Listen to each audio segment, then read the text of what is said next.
Bonjour et bienvenue sur le podcast Le Yoga en vous. Je suis Bérangère, professeure de yoga à Caen et en ligne chez Béré Yoga.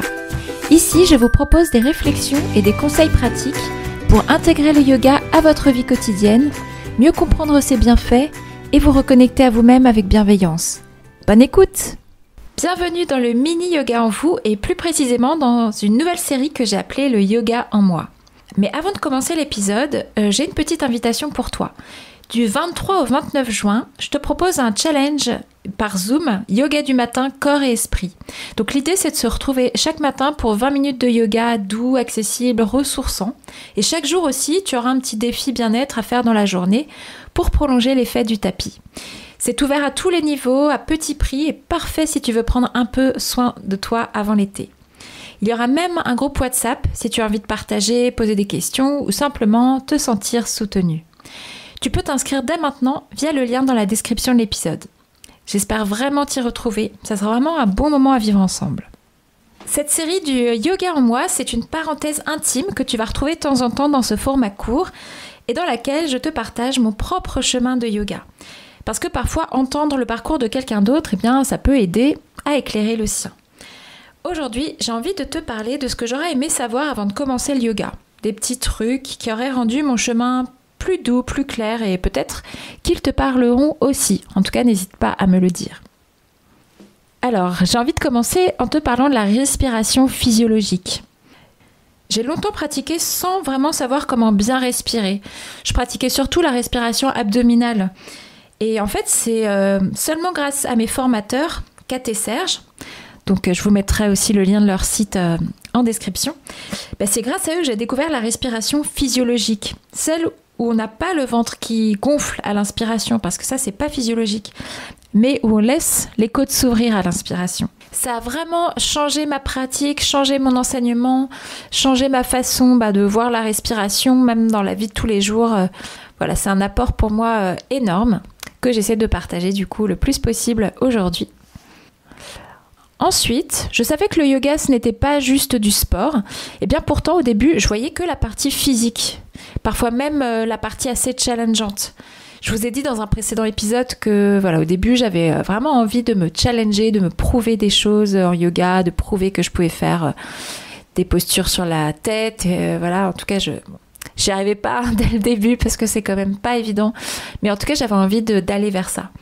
Et donc j'étais focalisée sur ça, sur la performance, alors qu'en réalité le yoga, c'est un chemin bien plus large avec une vraie philosophie, un travail intérieur qui s'installe petit à petit. Et voilà, ça j'aurais bien aimé aussi peut-être qu'on me le dise plus au début. Ensuite, j'aurais bien aimé trouver plus rapidement un prof qui enseigne une pratique respectueuse du corps humain. Pendant longtemps, j'ai pratiqué en me faisant du bien, mais aussi un peu du mal quand même, il faut le dire, avec des postures qui n'étaient pas forcément très physiologiques. Et puis aussi des postures que je pense que mon corps n'était pas encore prêt à faire. Et voilà, du coup, j'écoutais pas assez mon corps parce que j'en avais une connaissance pas assez poussée. Ce n'est qu'avec le temps que j'ai compris que le yoga doit être vraiment un chemin de bienveillance. Et le mot chemin a tout son sens. Il faut vraiment y aller progressivement. Ensuite, je pense que j'aurais aimé aussi savoir qu'il fallait davantage écouter son corps et ne pas chercher à faire mieux que les autres. Parce que quand j'ai commencé le yoga, je ne me contentais pas de vouloir avancer à mon rythme, mais je voulais souvent faire mieux que les autres en fait. J'étais encore dans cette intention de me prouver quelque chose et j'avais envie un peu d'être la meilleure entre guillemets. Donc là, je fais les guillemets avec mes doigts. Et avec le temps, j'ai appris que la vraie pratique, c'est écouter ses sensations, respecter ses limites et que c'est ça qui fait que le yoga devient un allié et pas une source de frustration. Et puis dernier point, je voulais vous parler des accessoires. En fait, au début, je pensais que les accessoires, donc les briques de yoga, les sangles, voire la chaise et tout ça, que c'était pour les personnes qui étaient pas très douées en fait en yoga, qui avaient un peu du mal. Et je dois avouer que moi, j'étais très fière de me dire que j'en avais pas besoin. Mais en réalité, Ces outils, ils sont là pour nous aider à vraiment nous installer correctement dans les postures, à bien placer notre corps en fait. C'est pas une question d'être fort ou pas en yoga. D'ailleurs, cette notion d'être fort ou pas en yoga, elle a pas de sens. Donc ça, j'ai mis un petit peu le temps à le comprendre. Mais voilà, si j'avais utilisé plus tôt les accessoires, j'aurais gagné beaucoup de temps, je pense, et évité pas mal de frustration, voire de douleur. En conclusion, ce sont simplement quelques petits conseils que j'aurais aimé entendre avant de commencer et que je partage avec toi aujourd'hui en espérant qu'ils te seront utiles. Le yoga, c'est un chemin unique pour chacun, donc surtout avance à ton rythme, avec douceur et curiosité.